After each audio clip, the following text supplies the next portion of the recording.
Ja tähän tapaan me ollaan Kääriän kanssa voimakkaasti back tässä suuressa istunnossa. Ja nyt sitten Jere Pöyhönen Kääriä nyt kulkee. Nyt on tavallaan niinku aika selkeästikin, sulla on alamäkeä edessä ja Chatsatsa on jopa koko, mä en voi vittu ymmärtää, se on koko Suomen lista ykkösenä, siellä on BMiä, siellä on Miley Cyrusta, siellä on joka lähtö ja sä oot ollut tässä lista ykkösenä. Se, toisin kuin podcasteissa, niin se merkitsee jotain teidän bisneksessä, niin millä mielin muistelet tällä hetkellä sun paskoja aikoja, kaikkea tätä grindia, korona vei kaikki keikat, mitä kaikkea haluat sieltä, mistä kaikesta haluat ensinnäkin puhua, koska mä tiedän, että silloin ei mennyt kaikki nappiin. Joo, olihan tossa, jos mennään pari vuotta taaksepäin, niin tosiaan tuli koronat, lähti me julkaistiin se debyyttialbumi ja alettiin saamaan pikkuhiljaa keikkoja. Mä olin aivan fiiliksessä. Nyt elämä tuntui, että elämä voittaa ja pikkuhiljaa pääsee tekemään sitä, mitä haluaa. No eka lähti sitten keikat alta, sitten nainen jätti ja sen jälkeen sitten päiväduunit lähti alta.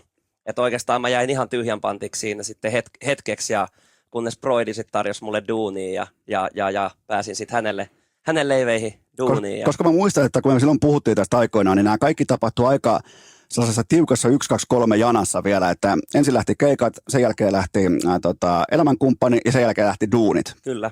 Eli no miten sieltä ollaan tultu tähän, koska sun silmä on aika kirkas tällä hetkellä, sä vaikutat ihan hyvin voimalta, jopa niin kuin kondiksessa. Sinäkin olet.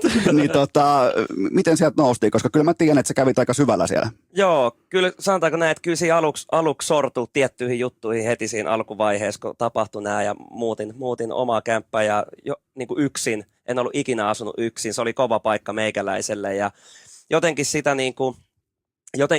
heti yritti saada jotain toista kumppania heti rinnallekin ja vähän niin kuin turruttaa sitä jotain pahaa oloa ja ehkä siinä saattoi soossikin vähän maistuu ja turruttaa nimenomaan sitä niin kuin yksin olemista ja pahaa oloa tästä kaikesta. Niin tuliko jopa niin kuin yksin juotua ja tällaista? Kyllä tuli niitäkin käytyy läpi ja kyllähän siinä niin kuin vanhemmat ja tämmöistäkin oli välillä silleen, että onko toi nyt ihan fine ja mä olin vähän niin kuin, että eikö täällä mennään nyt ja tää on mun elämä ja mä teen asiat näin ja jossain vaiheessa, mulla on siis tosi hyvä tukiverkosto ja tällä lailla niin ollut iso tuki niin kuin perheestä ja kavereista, niin ilman heitä niin en tiedä mihin se sitten se syvä pääty oikeasti olisi sitten niin kuin lopulta mennyt, että kyllä siinä niskasta otettiin kiinni sitten jossain vaiheessa. Kyllä mä tiedän, mihin se olisi mennyt. Siis me ollaan nyt Sörnäisissä, se ei olisi täällä studiossa, vaan se olisi tuossa ikuisen vapun aukiolla. Kyllä itsekin on sitä aukiota kohti kulkeneena, niin tiedän vielä, mistä puhuu. Ja kaikki tämä, kun asioita tapahtuu tosi täysin ennakoimatta, kuten vaikka totta kai kukaan ei voinut ennustaa koronaa. Ei. Ja se oli varsinkin musiikki, monelle muullekin viihdebisnekselle, se oli hyvä, ettei kuolinisku. Ja sitten vielä täysin puskista tullut ero kaikki tämä, niin aika kovaan henkiseen mankeliin sut siinä laitettiin. Joo, laitettiin ja oikeastaan sitten semmoinen niinku herääminen alkoi tapahtua kaiken noiden jälkeen vasta siinä vaiheessa, kun on netissä myös tämmöistä nettikiusaamista ja käydään kommentoimassa, että vittu mitä paskaa, niin mä olin myös yksi niistä, että mä turhauduin tosi pahasti ja kävin yhden kommentin elämän aikana käynyt laittaa tonne niin kuin nimettömänä. Ja sen kommentin jälkeen mä tajusin, että vittu mulla on huono olla. Okei, mille palstalle? Oliko joku iltapäivälehti tai joku muu vastaava? Ei, se taisi olla ihan joku jodeli-tyyli, muistaakseni. Okei. Niin mä kävin siellä, se oli joku artisti tai en muista siitä se enempää. Mulla on niin hatarat tietotapaa muistikuvat myös, että se oli tosi sumeata aikaa. Niin mä myös tein vaan oivalluksen myös silloin, että kaikki ne kirjoittajat, ketä kirjoittaa niin kuin vaikka mullekin paskaa tai ihan sama vaikka kirjoittaa tai muille, niin siellä ei välttämättä ole ihan kaikki hyvin myöskään sillä toisella puolella, mikä on tosi säälihomma.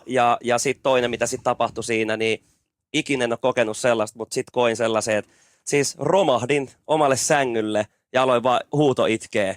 Ja tuntui, että kaikki niinku seinät kaatuu päälle. Ai sen kommentin jälkeen? Joo, kyllä. Se oli sellainen niinku triggeri, minkä jälkeen alkoi tällainen niinku ehkä itsekriittinen tietyllä tapaa vapautumisen vaihe. Kyllä, ja vähän alkoi niinku tutkia itseään, että kuka mä oikeasti oon ja mitä mä haluan elämältä ja mitähän mun pitäisi tehdä, että mä pääsisin taas sinne onnellisuuden pisteeseen. Aika mielenkiintoinen toi, että se vaati nimenomaan tommosen, useimmiten ihminenhän määrittelee oman pohjansa eri tavalla.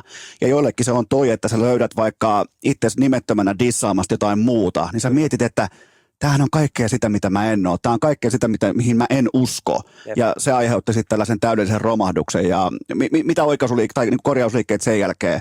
Vähemmän mukia, vähemmän yövalvomista, paikoin jopa nukkumista.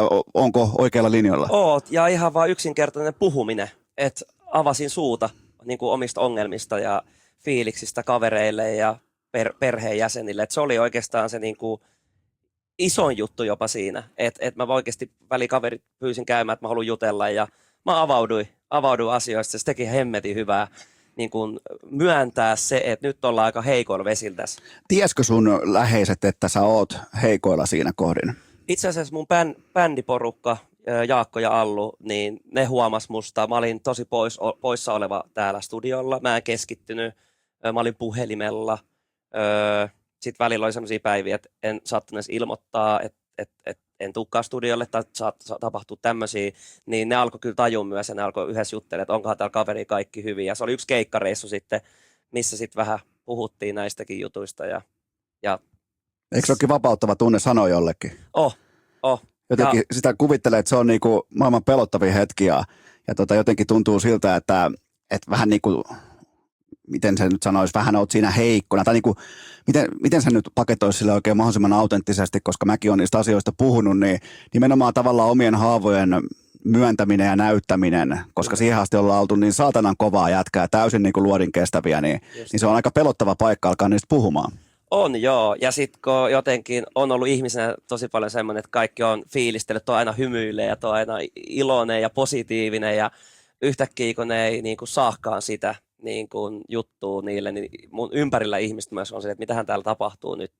Ja jossain vaiheessa vaan tajuu itsekin, että nyt on pakko myöntää tämä, että jos mä haluan tästä selvitä ja mennä eteenpäin, niin kuin, että musiikki on ollut mulle lääke, että mä oon päässyt purkaa niin kuin tekstiä ja muuta niin kuin pahaa oloa niin kuin biisin muodossa, niin se on jeesannut myös tosi paljon.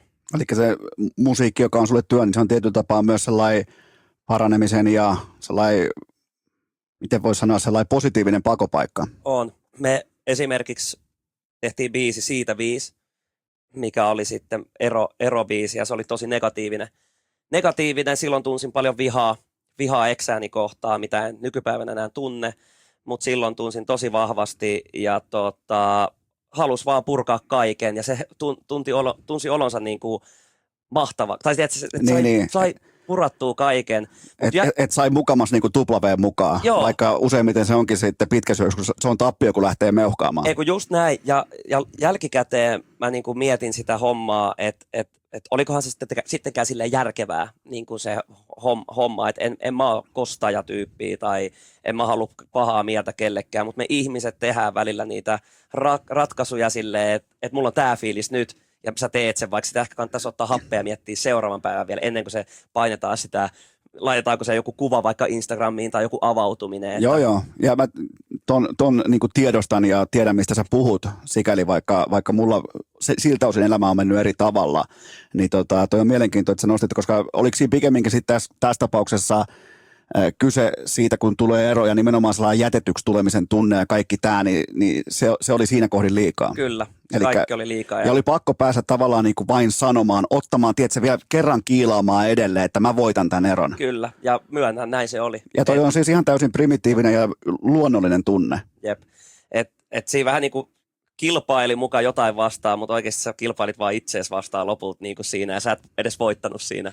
Tai niin kuin sillä, totta kai me saatiin tekstiä ja kaikkea, mutta silleen lopulta ehkä se piti käydä läpi, mutta ehkä sitä olisi voinut vielä miettiä. Joo, koska mulle tuli silloin aikoinaan, mä näin tämän, tai sä sanoit mulle tästä erosta, niin se tuli mulle ihan täytänä shokkina. Joo. Ihan niin kuin täysin yllätyksenä, koska siinä oliko just jotain yhdessä tekemistä ennen sitä, ja sitten yhtäkkiä vaan niin kuin pillit pussi ja ilmoitit, että me muuten erottiin. Joo, se taisi olla se lätkää, käytiin pelaa sun kanssa ulkojäällä, niin olisiko se ollut sitten sitä aikaa juuri? Se muuten saattoi olla vielä tällä, että sä vaan totesit, että me muuten erottiin, kun mä kysyin, että mitäs teille kuuluu kotiin, niin ei mitään. Joo, kyllä se on jännä. Itsekin on ollut niin kuin kaksi pidempää parisuhdetta tuossa takana, ja niin kuin tosiaan tässä NS-aikuisiällä en ole niin kuin sinkkuelämää elänyt, paitsi sitten pari vuotta sitten se tie vei sinne, ja päätin silloin, että nyt täytyy oikeasti olla yksin. Et tuli pelattua paljon, niin kuin myönnän, että en mä nyt leikkinyt niin kuin kumppaneiden kanssa, mutta kyllä mä vähän myös niin kuin mietin niitä asioita, että olisi voinut tehdä asioita toisin. Niin, paremmin. Kyllä. Mutta sehän on tärkeää ollakin itsekriittinen, että nimenomaan jos aikuistumisen myötä löytää niitä vikoja hyvin paljon ehkä helpommin tai itsekriittisemmin itsestään, eikä heti lähde osoittaa sormella muita, että hei, tämä on sun vika, tämä on sun vika. Niin huomaatko, miten Kääriä on kasvanut? Joo, huomaa. Enää sua ei tarvitse edes hävetä, kun sä menet tuonne kirkkaisiin valoihin johonkin Ylelle tai kohta sitten johonkin Viisustudioon, niin kyllä mä vähän niin kuin sellainen, tiedätkö, kyllä mulla sellainen niin kuin ihan pien sellainen, vähän niin kuin miten isä häpeää poikaansa, niin mut onhan tämä ollut siinäkin mielessä, ja mä toivon nyt, koska sä oot ollut paljon myös urheilukästin kuuntelijoille tällainen niin kuin viihdehahmo Kääriä, niin se on kiva, että nekin saa nyt kuulla nimenomaan myös tänne, että siellä on myös se on se ihminen ja vakava puoli taustalla. Kyllä, ja tämä on itse asiassa eka haastattelu nyt, mistä näistä puhutaan. Jos on jotain muuta, niin anna tulla vaan. Kyllä, nyt saat vielä jotain muutakin sanoa liittyen tällaisiin syvällisempiin aiheisiin. Mä kyllä ihan mielellään niistä keskustelen. Joo, mulle kun sä laitat mulle yhteyttä, että tulisi vieraaksi, niin mulla tuli vaan semmoinen ajatus, mulla on ollut ton niinku terveyden kanssa, oon paininut pitkään ja mä en ole antanut siitä mitään haastattelua kenellekään. Ja oikeastaan mä mietin sitä eiliseen päivään asti ja eilen mä tajusin niinku semmoisen asian, kun tapahtui tämmöinen Portion Boysin tätä yhtä heidän niinku artistia tai niinku henkilöä kohtaan ollut netissä aika pahaa. Niinku, joo, mä huomasin. Joo, niin siitä nostettiin vähän niin kuin juttu, mikä oli aivan mahtava juttu ja jengi kuuntelee ja jengi ottaa sen niin kuin vastaan. Niin mulla tuli myös sellainen fiilis, että mä haluan myös olla rohkea ja mä oon miettinyt, että mä haluaisin puhua niin kuin myöhemmin näistä jutuista, mutta musta tuntuu, että mun täytyy puhua näistä nyt, koska nyt ehkä mua kuunnellaan. Ja nyt se valokeila on sussa. Joo.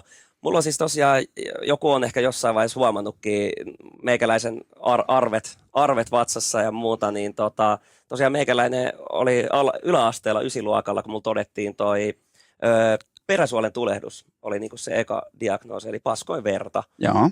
Ja se oli koulussa kerroin sitten friendille, että mä paskoin verta, että mitähän helvettiä, ja totta kai vitsiähän siitä sitten lensi, ja mä olin vähän shokissa, menin kotiin ja en kertonut aluksi vanhemmille, ja kerroin sitten myöhemmin, seuraavan päivän oltiin lähdössä reissuun ja mä olin, että mun on pakko kertoa tästä. Ja ne on se, että mitä hemmettiä, että miksi et aikaisemmin kertonut. Ja no varattiin tähystysajat ja siinä oli varmaan viikkoinen tähystystä, niin oireet paheni ja joutui ravaan vessassa ja särki vatsaa ja mennään tähystykseen. Ja no siellä oli sitten se pelkkä se peräsuolen tulehdus ja sitten ei muuta kuin suppoa ja lääkettä suun kautta nassuun ja hoidettiin sitä. Ja jossain vaiheessa se alkoi sitten uudestaan niin kuin se homma. Ja saatiin taas kuriin ruokavaliolla. Et meidän perhe selvitti, että mitä tämmöistä pystyy hoitamaan. Ja ruokavaliolla mä olin vuoden paskumat verta ja täytin 18 ja sama homma lähti uudestaan. Ja sitä ei saatu enää pysäytettyä. Mä 2 vuotta sitten painin sen kanssa, että miten tämän saa. Mä piti lopettaa kaikki kuntoilut. Mä en nähnyt kavereita. Tuli siitä ekasta parisuhteesta erokin. Sitten käytännössä sen takia mä olin sairaalassa, pyörin kuukausia loikoilin siellä. Mitä vuotta nyt eletään? About. Mitäköhän jos mä olin 18, 19-vuotiaana oli vissiin eka sairaalakeissi. Eli 2000, ootas nyt. Kyllä matematiikka vaikeet. 2014. Okei. 2014, kyllä. Okei. Milloin mä julkaisin itse asiassa ekan biisinkin YouTubeen. Joo.